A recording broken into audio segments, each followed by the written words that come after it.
यहाँ पे आके बहुत खुशी हुई मुझे। कल मुझे कोई पूछ रहा था कि आप कहाँ से हैं, तो मैंने उनको बोला कि ऑफलाइन वाला तो पूरा वर्ल्ड मुंबई में है, ऑनलाइन वाला यहाँ पे कोटा, रायपुर, जयपुर वहाँ पे है। तो यहाँ पे आके बहुत खुशी होती है आप सबसे मिलके। Thank you very much.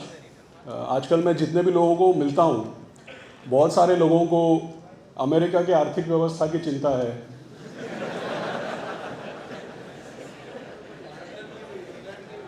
बहुत सारे लोगों को ऐसा लगता है कि अमेरिका में अगर मंदी होगी तो हमारा क्या होगा। बहुत सारे लोग यूएस फेड की पॉलिसी देखते हैं, आजकल में ये शायद रात को जाग जाग के देखेंगे सुबह 2 बजे तक। बहुत सारे लोगों को ऐसी चिंता है कि यूएस में महंगाई बहुत ज़्यादा है। मुझे जितने भी लोग यूएस की मंदी और यूएस की महंगाई के बारे में पूछते हैं ना, मैं सबको सबसे पहले बताऊं, पहले पासपोर्ट बताओ अपना।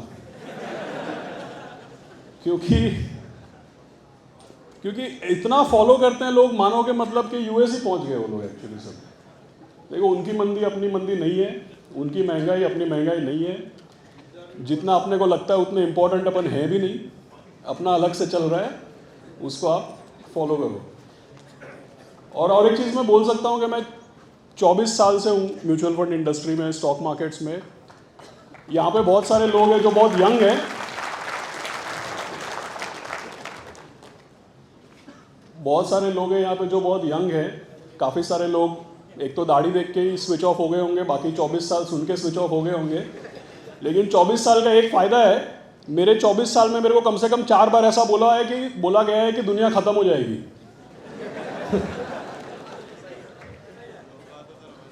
शायद आप समझ सकते हैं कि ऐसा होता नहीं है, राइट। अभी 2020 में हुआ था, everybody thought human beings are the next dinosaur, ख़त्म हो गया।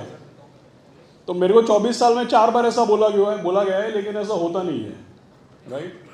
तो ऐसा होगा भी नहीं, और अगर ऐसा होना वाला है तो चिंता मत करना, जितना पैसा है खर्च करके मज़े से रहना, राइट। तो ऐसा कुछ होता नहीं है, दुनिया ख़त्म होती नहीं है। और एक चीज़ आप ध्यान में रखिए कि जो लोग शेयर बाज़ार से जुड़े हुए, मैं उनको हमेशा बोलता हूँ, सुंदर सर ने भी कुछ कहावत सुनाई थी, तो मेरा भी ऐसा मन कर रहा है मैं भी समझाऊँ कुछ कहावत। मैंने भी एक बनाई थी, उसमें बोलते हैं इक्विटीज़ आर फॉर ऑप्टिमिस्ट। अगर जनरली आपको ऐसा लगता है कि ह्यूमन बीइंग्स एंटरप्रेन्योरियल नहीं है, जनरली आपको ऐसा लगता है कि दुनिया ख़त्म हो जाने वाली है, तो शेयर बाज़ार आपके लिए नहीं है। बट शेयर बाज़ार works because human beings are entrepreneurial, and the share बाज़ार works because the world will not come to an end. और अगर वर्ल्ड एंड में आने भी वाला है ना, तो कहीं न कहीं किसी का फ़ायदा ज़रूर होएगा। तो देख लो किसका फ़ायदा होने वाला है। इस बार तो वैक्सीन वाले का हुआ, आगे से ध्यान रखना, राइट। सो अभी मैं टॉपिक पे आता हूँ। यहाँ पे बताया गया राइट प्लेस राइट टाइम। तो 3-4 सवाल मैं आपको पूछूंगा, उसका आप साथ साथ में जवाब देते रहना। सवाल भी है और उसका हिंट भी है यहाँ पे। तो आप बताओ, who is the most famous and successful investor in the world? Mister Buffett. सब जानते हैं उनके बारे में, he is the most successful, ठीक है। आप सब में और मिस्टर बफेट में कॉमन चीज़ क्या है?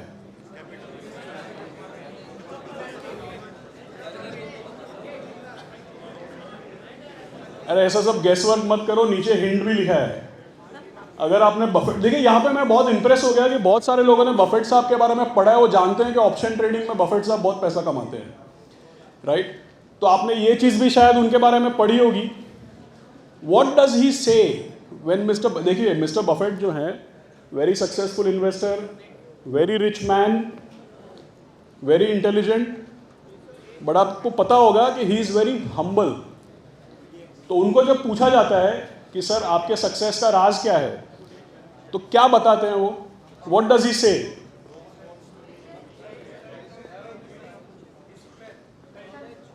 ये सेशन का टॉपिक क्या था?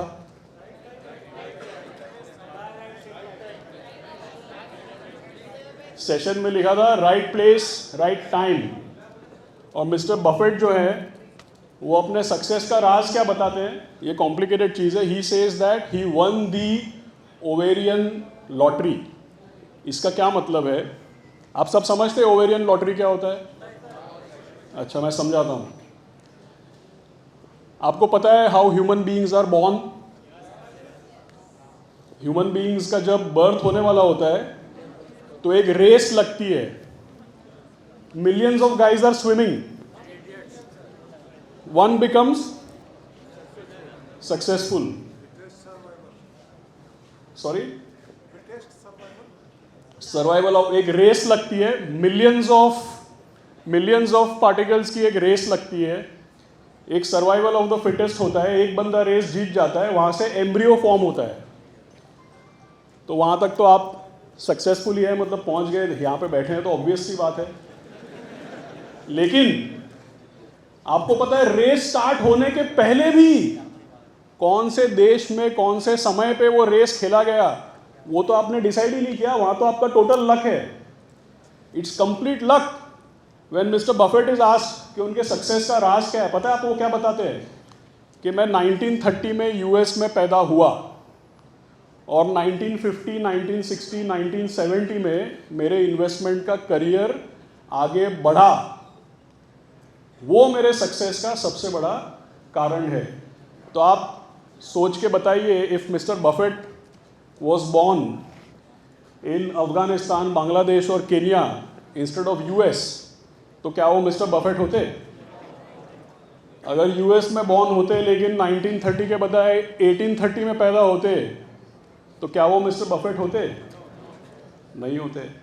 अच्छा, मैं कोई बहुत बड़ा इकोनॉमिस्ट नहीं हूँ, वर्ल्ड का आप हिस्ट्री देखिए, the world grows one country और one region at a time. जब स्टीम इंजन का इजाद हुआ, इंडस्ट्रियल रेवोल्यूशन हुआ, वहाँ से किसका ग्रोथ हुआ? UK, France, industrial revolution, UK, western part of Europe, right. वो चला वर्ल्ड वॉर तक। वर्ल्ड वॉर के बाद किसका ग्रोथ हुआ? यूएस का हुआ। यूएस के बाद कौन से रीजन या कौन सी कंट्रीज का ग्रोथ हुआ? अरे आप जापान जर्मनी को भूल गए बीच में। 1960s 1970s was about Japan and Germany. उसके बाद चाइना, उसके बाद बस, तो फिर प्रेजेंटेशन करने की जरूरत नहीं है। You are in. देखो क्या होता है, जितना, जैसे मेरे को ऑफ रोडिंग का शौक है तो मैं महिंद्रा थार की ट्रेनिंग एकेडमी होती है इगतपुरी में, थार की ट्रेनिंग एकेडमी है, वहाँ पे मैं ट्रेनिंग लेने जाता हूँ। तो एक 60 फीट डीप ऐसी खाई में गाड़ी में नीचे उतार रहा था, तो गाड़ी मैंने उतारी नीचे, 60 फीट नहीं, सॉरी 60 डिग्री नीचे गाड़ी उतारी नीचे, फिर पानी में गई। तो गाड़ी नीचे उतारने से मुझे बहुत एक्साइटमेंट हुआ, तो जब पानी से निकल रही थी फिर ऊपर चढ़ना था, तो मैंने उसको सेकेंड गियर में डाल के 4 व्हील लो में दबा दिया एक्सेलरेटर को। तो जैसे ऐड में आता है ना, वैसे मेरे को तो कोई स्टंट आता नहीं है, बट ऐड में आता है वैसे गाड़ी उछल के बाहर आई। तो मुझे लगा ओहो क्या कर दिया मैंने, चमत्कार कर दिया। फिर गाड़ी रुकवाई, जो इंस्ट्रक्टर था उसने बोला सर एक आ जाओ, बाहर आ जाओ। गाड़ी पार्क किया, बाहर आया, तो उसने मेरे को बोला सर आपको लग रहा है आप चला रहे हो, गाड़ी खुद चल रही है, ये आपका चमत्कार नहीं है, ये गाड़ी को प्रोग्राम किया गया है, आप कुछ भी नहीं करेंगे ना तो 3 किलोमीटर पर आवर इसकी क्रॉल स्पीड है, अपने आप चलती है। तो कभी कभी क्या होता है कि हमको लगता है कि हम बहुत चमत्कारी हैं। भाई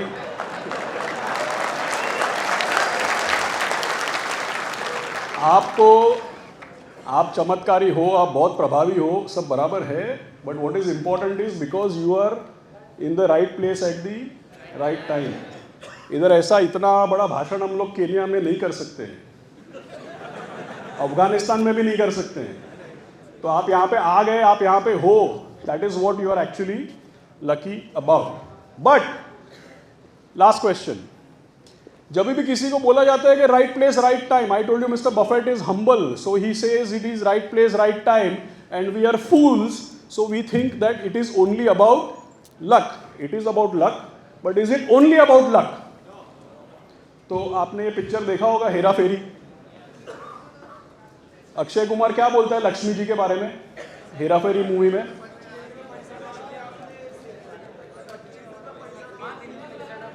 अरे 25 दिन में पैसा, हाँ सॉरी कौन बोला? हाँ absolutely, clap for him. See, when you watch a movie, listen to the right things. What does he say? मैंने क्या बोला? Right place right time. लोगों को लगता है कि हम तो बहुत नसीबदार है, लक्ष्मी जी आके टीका लगा देगी, क्या हो जाएगा. बट गुजराती में कहावत है कि लक्ष्मी जी तिलक लगावा આવ્યા અને તમે મોઢું ધોવા ગયેલા. What it means is કે तो if you are in the right place at the right time, then you are lucky. But if you are in the right place at the right time, you should be caught doing the right things. और आनंद जी ने यहाँ पे जो programme किया है उसकी खास बात क्या है? He is telling you do the right things. तमीज से करो जो भी करना है. इतने सारे यहाँ पे दिग्गज लोग हैं, स्ट्रैटेजीज बता रहे हैं, सिखा रहे हैं, तो स्ट्रैटेजी को फॉलो करो, तमीज से करो, रूल के अंदर करो. कभी कभी अपुनिज लगता है, कभी कभी अपुनिज भगवान है, ऐसा सब. जिस दिन दिमाग में ऐसा आया ना, 15 दिन छुट्टी ले लेना. राइट? ऐसा कुछ नहीं है. So if you are at the right place at the right time, you better be caught doing the right things. और अभी जैसे हमारे प्रधानमंत्री जी है, he is also very inspirational speaker. तो इन्होंने 2-3 बार ऐसा बोला, 2021 में भी बोला था कि इंडिया का, भारत का अमृत काल आने वाला है. फिर इस साल भी, कैन वी मूव नेक्स्ट, इस साल भी बोला कि अमृत काल के लिए हमको क्या प्रण लेने पड़ेंगे. तो कभी कभी क्या होता है कि जो बड़े बड़े दिग्गज है, जैसे प्राइम मिनिस्टर है, फिल्म अभिनेता हैं, जो बड़े बड़े लोग हैं, इनका एक चैलेंज होता है कि कभी कभी जब ये लोग कुछ बोलते हैं इंटरेस्टिंग चीज़, लोग उसको पॉलिटिकली या उसको स्लोगन के तरीके से ले लेते हैं. ये पॉलिटिकल स्टेटमेंट नहीं है, ये स्लोगन नहीं है, ये रियलिटी है. वो मैं आपको दिखाऊंगा. Why you are in the right place at the right time. देखिए ये, what does this chart show? Somewhere in the next few years, India will become the country with the highest population. The highest population in the world. China ने क्या किया, जब मैं छोटा था ना, 19, फिर से मैं अपने एज की बात कर रहा हूँ, कोई बात नहीं है, 1980 में उन्होंने बोला 1 चाइल्ड पॉलिसी. और मेरे को याद है, हमारे जितने बड़े बुजुर्ग थे ना, जितने भी इकोनॉमिस्ट थे, जितने भी जानकार लोग थे, वो बोलते थे ये देखो चाइना ने सही किया, 1 चाइल्ड 1 पॉलिसी कर दिया, देखो क्या तरक्की हो रही है. अब देखो क्या हो रहा है. अब आपको पता है हर बच्चे के 4 ग्रैंड पेरेंट्स हैं, हर कपल के 8 ग्रैंड पेरेंट्स हैं. समझ में आया? तो किसी भी कंट्री के जो यंग लोग हैं ना, वो अपने बड़े बुजुर्गों का सपोर्ट, मेडिकल एक्सपेंस, पेंशन, ये सब डायरेक्टली या इनडायरेक्टली टैक्सेस के द्वारा पे करते हैं. तो अगले साल, अगले 5 सालों में देखिए अब क्या होगा. एक चीज़ आप ध्यान में रखें, मैंने पॉपुलेशन की बात क्यों की है यहाँ पे. ये 4-5 चीज़ आप अगर समझ जाएंगे ना, तो आपको बिल्कुल ग्रोथ के बारे में गणित समझ में आएगा. See what it says. Returns जो है ना, हमेशा आप कोई भी कंपनी ले लीजिए, कंपनी का समझो टर्नओवर 100 करोड़ का है, 100 करोड़ का टर्नओवर है, कंपनी 15 करोड़ का मुनाफा कमाती है. अगले साल भी 100 करोड़ का टर्नओवर, 15 करोड़ मुनाफा. फिर तीसरे साल 100 करोड़ का टर्नओवर, फिर 15 करोड़ मुनाफा. उस कंपनी का मार्केट कैप चेंज नहीं होएगा. मार्केट कैप या शेयर की वैल्यू कब चेंज होती है? 100 का टर्नओवर 120 होएगा, 15 का मुनाफा 20-25 होएगा, तब जाकर के शेयर की वैल्यू या मार्केट कैप चेंज होएगा. So what is the first statement saying? Returns are made on growth and investment will only go where there is growth. ये कंपनी नहीं, कंट्री लेवल पे भी लागू होता है. Right? Growth is a function. अभी मैं इकोनॉमिस्ट नहीं हूं, मैं सिंप्लीफाई कर रहा हूं इसको, वरना यहाँ पे कोई एमए इकोनॉमिक्स होएगा, बोलेगा नहीं आप ये तीसरा चीज़ भूल गए, चौथा चीज़ भूल गए. मैं पहले बोल देता हूँ बहुत चीज़ इसमें नहीं है, but this is not wrong. Let me put it that way. It is not accurate. वैसे फिजिक्स होता है ना, फिजिक्स में वेक्टर्स होता है. वेक्टर्स के बारे में लोग क्या बोलते हैं? It has, what does vector have? Magnitude and direction. Direction important होता है. मैग्नीट्यूड शेयर बाजार में किसी के भी पकड़ में कभी भी नहीं आता है. What is important is direction. So what it says, growth is a function of population growth and productivity of that population, कितने लोग हैं और वो लोग कितना काम कर सकते हैं। इसीलिए यहाँ पे लोग टेक्नोलॉजी और लॉजिस्टिक्स के बारे में कंप्लेंट करते हैं ना इंडिया में, राइट। थर्ड थिंग, अगर प्रोडक्टिव पॉपुलेशन डिक्लाइन होएगा या पॉपुलेशन की प्रोडक्टिविटी डिक्लाइन होएगी तो growth will go down. Third thing, grow तो बहुत सारी कंट्रीज कर रही है। आप अगर साउथ अफ्रीका में हैं, अफ्रीका में हैं और आपकी $100 बिलियन की इकोनॉमी है, उस पर आप 20% ग्रो कर लीजिए तो एक साल में आउटपुट में कितना इजाफा होएगा? 20 बिलियन। हमारा 3.5 ट्रिलियन है, 3.5 ट्रिलियन में हमारा कितना ग्रोथ हो रहा है? 6 से 7%। तो हमारे आउटपुट में साल का इजाफा कितना हो रहा है? 200 से 250 बिलियन डॉलर। आपको पता है पाकिस्तान का जीडीपी 300 बिलियन डॉलर है और घट रहा है अभी। तो अगर हम लोग मीडियम पेस बॉलिंग करेंगे तो भी वो लोग हारेंगे, correct. So what you should keep in mind is that growth कैसे आती है वो समझना चाहिए, लेकिन growth is important only if it comes at scale. So how many countries are there which are $3.5 trillion and growing 6-7%? आपको पता है वर्ल्ड की जीडीपी 90 ट्रिलियन है, 95 ट्रिलियन। उसमें से यूएस 22 ट्रिलियन, चाइना 17-18 ट्रिलियन। 2 साल पहले तक ये 90 ट्रिलियन की जीडीपी जो है जब 3% ग्रो करती थी तो वर्ल्ड की ग्रोथ का इजाफा होता था 2.5 ट्रिलियन। जब 2.5 ट्रिलियन का इजाफा होता था ना तो उसमें से 22 ट्रिलियन की यूएस इकोनॉमी 3% ग्रो करेगी, 600-700 बिलियन जोड़ देगी। चाइना की 16-17 ट्रिलियन की इकोनॉमी अगर 10% ग्रो करेगी तो 1-1.5 ट्रिलियन वही जोड़ देंगे। तो वर्ल्ड का इजाफा हो रहा है 2.5 ट्रिलियन का, उसमें से करीब 2 ट्रिलियन किसका कंट्रीब्यूशन था? यूएस और चाइना। इस साल, this year, does anybody know how much India has contributed to world's growth? कितना परसेंट इंडिया ने कंट्रीब्यूट किया ये साल, बताइए? 20%। अभी मैं आपको सिंपल एग्जांपल देता हूं, बहुत ऑर्डिनरी एग्जांपल देता हूं। आपका एक बिजनेस है जिसका हेडक्वार्टर्स जयपुर में है, ठीक है। आपके पास चॉइस है कि आप ब्रांच खोलिए जोधपुर में, कोटा में, ब्यावर में, 4-5 चॉइस है। आप कहां पे ब्रांच खोलेंगे सबसे पहले? जहां पे मार्केट बड़ा है और फास्ट ग्रो हो रहा है। तो अगर इंडिया वर्ल्ड का 20% से ज़्यादा ग्रोथ कंट्रीब्यूट करेगा और हमारा जो सबसे बड़ा कॉम्पिटिटर है वो अपने आप को स्लो कर लेगा तो क्या होगा? अच्छा मेरे को ये बताइए कि पिछले 1 साल में दुनिया के जितने भी इन्वेस्टर हैं, आप एफपीआई वगैरह की बात करते हैं, दुनिया के जितने भी बड़े बड़े इन्वेस्टर हैं, इन्होंने पिछले 1 साल में क्या सीखा बताइए मेरे को? पिछले 1 साल में आप जानते हैं ना वर्ल्ड मार्केट में क्या हुआ? इंडिया तो अच्छा परफॉर्म किया है, मतलब हमारा मार्केट गिरा नहीं, यही हमारी सबसे बड़ी उपलब्धि है। चाइना मार्केट 40-50% डाउन है, रशिया का तो मार्केट बंद कर दिया, इंडेक्स से निकाल दिया था। टर्की आपको पता है, चाइना की वजह से ताइवान 40% डाउन है। तो जितने भी इमर्जिंग मार्केट के इन्वेस्टर है, इंडिया भी इमर्जिंग मार्केट है, पता है ना आपको? जितने भी इमर्जिंग मार्केट के इन्वेस्टर है, इन सबको सबसे बड़ी सीख क्या मिली है पिछले 1 साल में, बताइए? ट्रस्ट।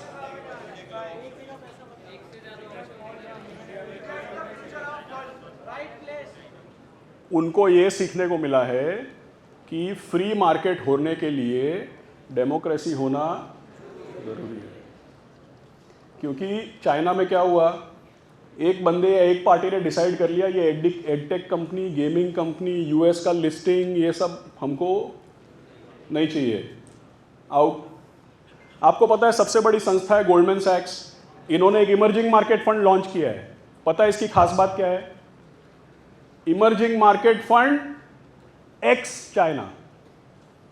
मतलब इमर्जिंग मार्केट फंड तो करेंगे, चाइना में नहीं डालेंगे पैसा। कहां डालेंगे आप बताओ? सबसे ज्यादा इंडिया में आएगा। सो what is the most important thing, जैसा सब लोग यहाँ पे एफपीआई के इन्वेस्टमेंट की बहुत चिंता करते हैं, एफपीआई का इन्वेस्टमेंट देख के टाइम वेस्ट मत करो। ट्रेडिंग के लिए ठीक है, बट सबका ट्रेडिंग और इन्वेस्टमेंट का पोर्टफोलियो अलग होना चाहिए, राइट? आपको पता है 1991 में इंडिया का मार्केट कैप था 2 लाख करोड़। 2 लाख करोड़ के मार्केट कैप में एफपीआई होल्डिंग कितनी थी? 0। अभी कितना मार्केट कैप है इंडिया का? करीब करीब 250 से 250 लाख करोड़। एफपीआई होल्डिंग कितनी है अभी? 20%। कब बेचा बताओ? जो मार्केट 2 लाख करोड़ से 250 लाख करोड़ का हो गया, वहां पे उनकी होल्डिंग 0 से हो गई 20%। तो कब बेचा? और मार्केट कैप में से 50% तो प्रमोटर और गवर्नमेंट के पास है, तो बाकी बचा 50%। वो 50% का 20% उनके पास है, मतलब जो मार्केट ट्रेडिंग में आता है उसका तो 40% ऑलरेडी एफपीआई के पास है। और आप रोज शाम को व्हाट्सएप चेक करते हैं, आज कितना खरीदा कितना बेचा? कुछ नहीं बेचा है। अगर $100 इमर्जिंग मार्केट फंड में लगाया और चाइना, रशिया, टर्की और ताइवान की वजह से $40 गड्ढे में चला गया, तो वो $100 निकालेंगे, तो थोड़ा पैसा इंडिया से भी निकलेगा। उसका मतलब ये नहीं कि इंडिया खराब है। अगर आप स्पिरिचुअलिटी फॉलो करते हैं, आपको बताया जाता है ना कि सारे सवालों के जवाब हमारे अंदर है। ये लॉजिक स्टॉक मार्केट में मत लगाइए। जितनी बार हमारे मार्केट में बिकवाली होती है, जितनी बार हमारा मार्केट गिरता है, वो सारे जवाब हमारे अंदर नहीं है। जब फॉरेनर्स बेचते हैं तो आपके लिए मौका क्रिएट करते हैं थैंक यू बोलने का और माल लेने का, राइट? बिकॉज एक्चुअली डायरेक्शनली कभी नहीं बेचा है वो लोग ने।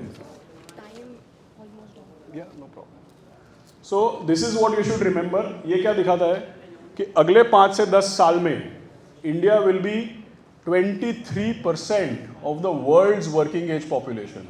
जो यहाँ पे आपको देखिए, जो भी ग्रोथ होगा, जो भी इन्वेस्टमेंट होगा, वो इसी से डिसाइड होगा। क्योंकि किसी भी कंट्री का जो ग्रोथ है वो वर्किंग एज पॉपुलेशन से ही डिटरमाइन होता है। तो लोगों को लगता है कि यहाँ पे इन्वेस्टमेंट जो हो रहा है वो चाइना +1 की वजह से हो रहा है। वो कोविड तो निमित्त मात्र है।